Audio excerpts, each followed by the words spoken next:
Good morning. So, thank you, Pauline. Thank you, Wilma. We've had a recap of Hebrews 11, which has been excellent. It presents all those characters in this storyline. We've heard now about Moses. And we've had mentioned the phrase that's often used for this passage, and that is it's a kind of roll call of heroes of faith. And I wonder if it hits us at some point that when you get a list of the big guns of faith, what does that have to say to the small fry of faith? And in case we're wondering, that's us. We're the characters in the story that probably don't make it onto the list. We've heard about the headliners. What does it say to us? Can we learn things about faith through this story? I remember years ago in a church, we had a student minister, a bit like Bernice, I suppose. But this guy was new to. He was actually at college. He was a youngster. He was about 24 years old, and he was just quite a brilliant guy. He was a very big guy, imposing, very eloquent, super clever. By the age of 24, he could already read Latin and Greek and was mastering Hebrew. And his sermons were very, very polished. I have to say he was a lovely guy as well, because people like to get up your nose quite quickly, don't they, even hearing about them.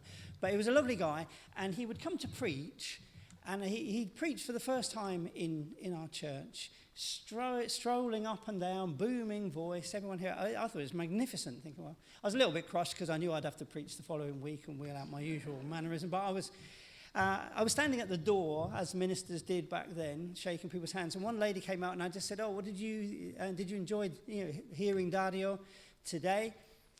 And she paused and she said, "Yes, yes," and then a slight chink, and she said, "It's just seeing him up there when he preaches.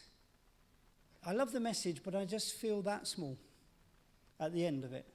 And then she just wandered off. And it struck me in the feedback, I said something to him about this, to say, you're going to grapple with this all your life because you're very good. But it's not about, there's going to be something in the rapport. And I wonder if when we read this passage, we just think, we're just the little guys of faith. We're not going to be called on to lead the people of God through the Red Sea. We're not going to be denouncing Pharaoh to his face. What does all this have to do with us? And so we're going to try and look at that this morning. Things we can learn, things that are about our faith as well. And the first thing we see in this passage is that although we get the individuals, the heroes of faith, we might get a hint from this little telling of the life story of Moses, this brief note, that actually faith is about a living community. Because the theme of this passage is to do with courage, really. There's mentions of being unafraid. And we note that it doesn't start with Moses. Moses isn't the first to be unafraid. He doesn't invent his own fearlessness. The first people to get a mention for their being unafraid are Moses' parents, his mum and dad. If you go back to the story, it's actually his mum and sister that get told, we hear about in the story, but luckily his dad gets kind of crowbarred in by the time we get to the New Testament. But there is a fearlessness of faith that is already in existence by the time it gets to Moses. And of course, if we know the story of Moses, we know it didn't really even start with Moses' parents. Exodus 1, who are the first brave characters for those of us who are familiar with the story? Pharaoh says that he wants to create a hostile environment. He has a migrant community, the midwives, and he says to the midwives, his hostile environment is this: as the Israelites give birth, childcare policy, kill the boys, let the girls live. And the first brave ones in the story are the midwives who refuse to follow the king's edict, much as the parents did, much as Moses did. So faith is something that is alive and going long before Moses gets in on the act. The midwives courageously defy the king. And we're told in Exodus because they feared God. Then we're told in this, Moses' parents defied the king and they hid Moses.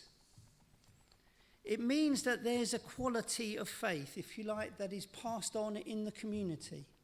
Faith is not just about me and my faith. It's about us and our faith and how it is lived. In this passage, we get a zooming in on the quality of courage. The midwives have it, the parents have it, Moses has it, and Moses needs it. So by the time he needs it, it's been passed along to him in a living community of faith. And we might wonder, if we know the story of Exodus, how true that really is. Did he really have courage? Because in this potted version, it's all about courage. If you go to Exodus, one of the things you hear told is Moses' fearfulness. He flees Egypt because he's scared of the king. And we want to know, well, does he really have this courage? Is it really sown into him? And I suppose when you get to a potted version, you've got to home in on the really important things. And the writer wants us to know that Moses made his decisions courageously. It doesn't mean, of course, that he wasn't fearful. We all know, don't we, that when it comes to the brave things, people say, oh, you were really brave. And the response is often, well, I was terrified. They don't contradict each other. I remember going to Jamaica on my honeymoon. And obviously I was with Claire. And we went to the Duns River Falls. And the Duns River Falls is a big sort of waterfall, and you can pick your way up it, and you have a guide. And I decided I'd like to do it without the guide the second time, just for a bit of adventure.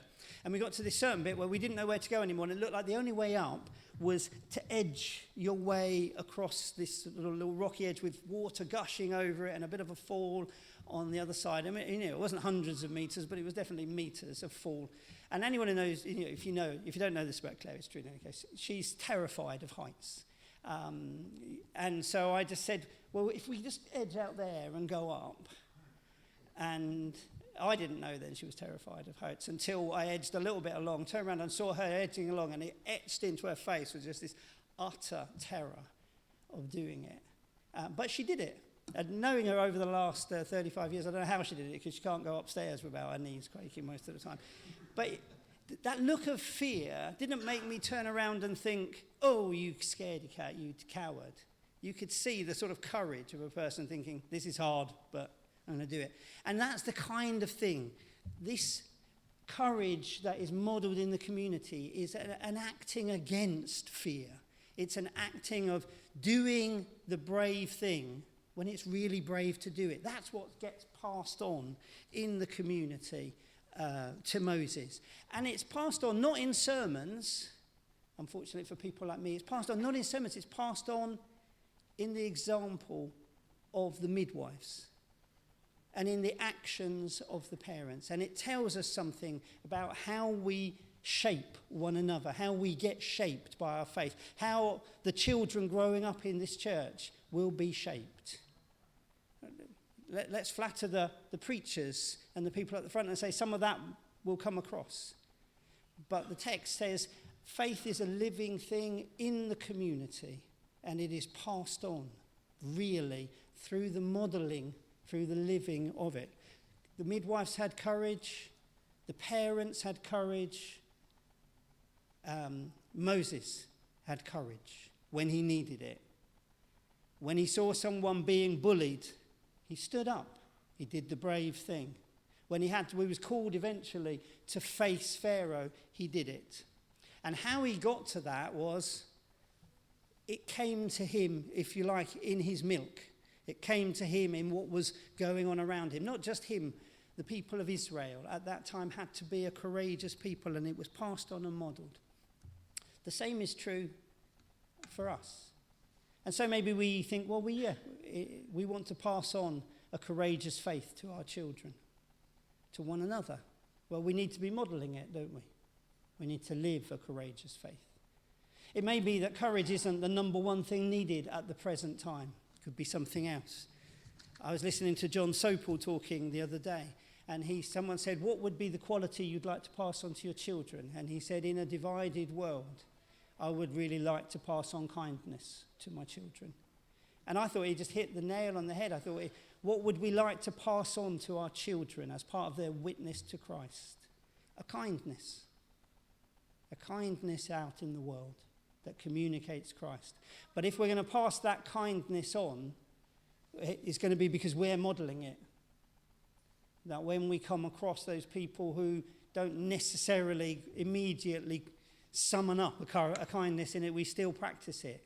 Kindness practiced here, non-judgmentalism, no gossiping, that kind of thing, will, if you like, just in the environment be passed on.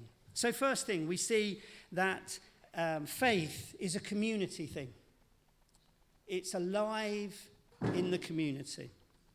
After that, we'll see that faith is a personal thing. It's not just in the community, it's a personal thing. It's something that comes to me. At some point, it is something that consciously causes you to take responsibility for your own life, what you believe. We often say, don't we, that faith has to travel from here to here for it to be a real faith. You know, that it has to get from things you think about or things you think you know or consider to things you really care about. I think that happens over time, you know, as well, but it needs something of a decision. In many respects, it's also that it has to travel from out there in the community of faith to in here. It's not just from here to here, it's I see it all around me. Is it mine? Is it something that I care about? Is it something that I am committed to? And of course, that's the bit that we're most familiar with as Baptists, aren't we? Faith as a decision. I grew up singing regularly. I have decided to follow Jesus, no turning back. You make a decision and you're responsible for it. To be a member of the church, to commit yourself to following Jesus. And in the compressed telling of Moses' life, that decision of faith is there, isn't it? But it's not simply about what got into his heart, it's about what got into his life. And it's characterized in two ways. It's characterized as a refusing and a choosing. He refused to be called the Prince of Egypt. We're chuffed to get the king's letter, but he had a different relationship, a different sort of king, and he wasn't having any of it. So what did faith mean when it became not just a community thing? The courage was passed on, but at some point he had to say, no, I won't be called. I refuse to be called the Prince of Egypt. And then it says he chose something, a choosing. He chose to be mistreated rather than enjoy the passing pleasures of sin. And those of us who have a personal faith that matters to us, we do well to review our lives from time to time. Because faith isn't simply about what's in our hearts. It's not about how we feel about it, although I think that's important. But in the potted version of our lives, in the abridged edition, what would be said of us? What recent refusals mark you out as a person of faith? He refused. He was in a hostile environment and he refused to be associated with it. He refused just to go along with it, though he was at the top end of it, the privileged part. There was a refusal. Where does it leave us? What are we refusing? And there's a choosing. What concrete choices mark you out as a person of faith? They're questions that we can sit with sometimes and say, I see there's faith in the community being passed on. When I own it for myself, what do I refuse? What do I choose? Because if he didn't refuse anything and if he didn't choose anything, then he was just an Israelite going along with the Egyptians and whatever it was that they had to do. The change comes because of this combination of refusing and of choosing. So faith is personal as well as a living community reality. And that personal bit is experienced in those choices we make, those things that characterize us.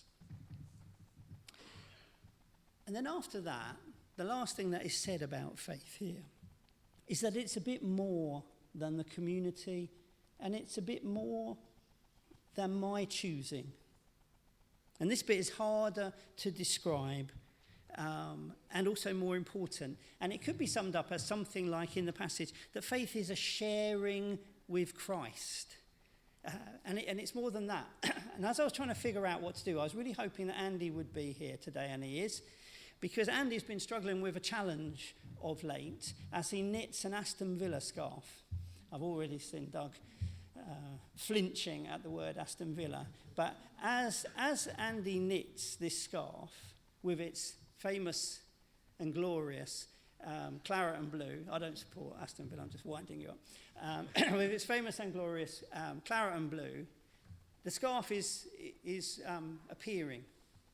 And then into the middle of it, he needs to be able to knit or stitch or something, a golden lion. Has anybody seen any of the challenges, any of the prototypes, that Andy's going? Can you just hold up the golden lion, Andy? Do you see the golden lion there? And what about your golden ball of wool? Because you're doing it right now, aren't you? This is quite, okay, that's a tiny little thread. That's not what I was looking for at all. But there's the challenge, how to get the lion stitched in seamlessly to the scarf. And I suppose there's something about that I'm trying to get at here, that the passage indicates. The challenge that God has taken on of stitching or weaving human and divine life together in Christ seamlessly. I should say it's yet to be seen whether Andy will manage it seamlessly. But that's what God does. That's what the gospel is about, this weaving of our lives into the life of God and vice versa in Christ. And it's hinted at in this story, this tight telling of Moses' life in Hebrews, because the details of Moses' life and Christ's experience overlap. They're interweaved. We get the slaughter of the innocents, Pharaoh there with the boys, Herod in the Christmas story. We get this whole thing about an abandoning of kingly status to become one of the slaves, which reminds us, of that famous hymn in Philippians about Christ. Though he existed in the form of God, he did not regard equality with God as something to be grasped, just like Moses. But he emptied himself, taking the form of a slave, assuming human likeness, and being found in appearance as human, he humbled himself and became obedient to the point of death, even death on the cross for us. The details of Moses' life are patterned on Christ. They're interweaved with the details of Christ. And it doesn't have to be that one. David became king. And that was patterned on Christ. We get a pattern of kingship. Or Esther became a queen heroically, And that is the form of service was patterned on Christ. What we do get is that it's true of believing life, of a life of faith, that it is called to be interweaved with Christ. We get an overlap.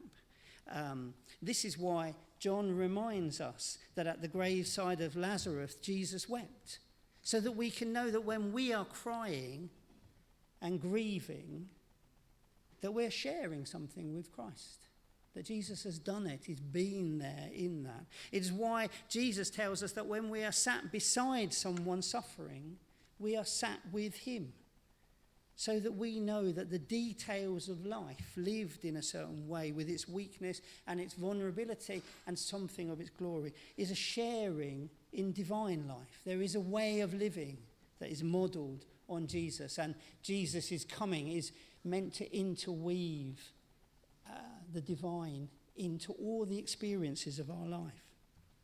After that, we get a similar thing with Moses, with the text talking about Moses suffering for Christ.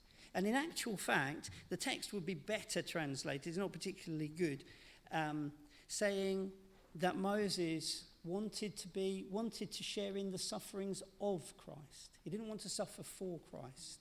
He regarded the sufferings of Christ as of more value than the treasures of Egypt.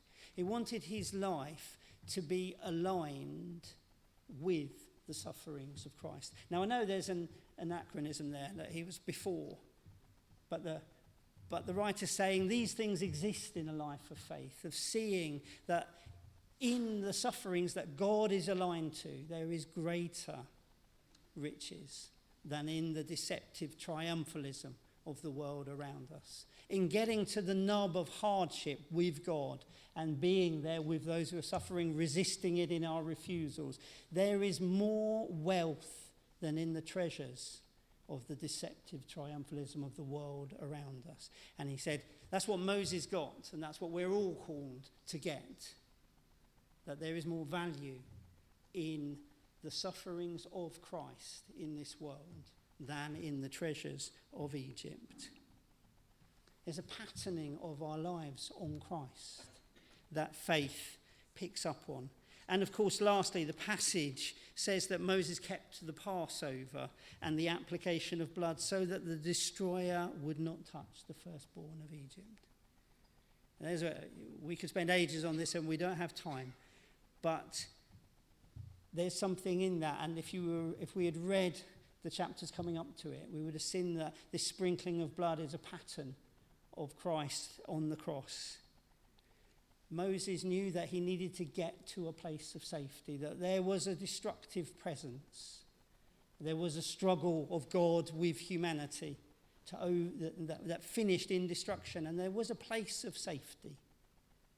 And he painted the blood, as called, and he invoked and he called on the safety of God. He had to be in that place.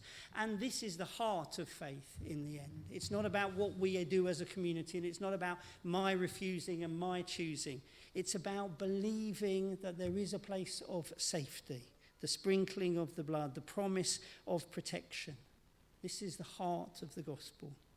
A protection not easily given, costly but effective, that gets right into the depths of our dysfunctions, right into the creases and the hard parts of reach that distort our lives.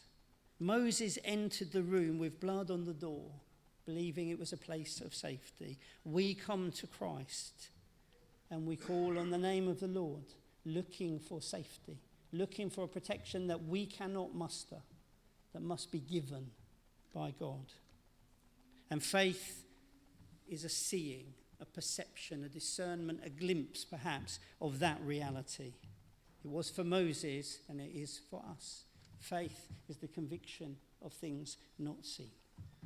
And so we have faith as a way of life learned and modelled in a living community. We have faith as a personal thing in which my refusing and my choosing counts and makes a difference.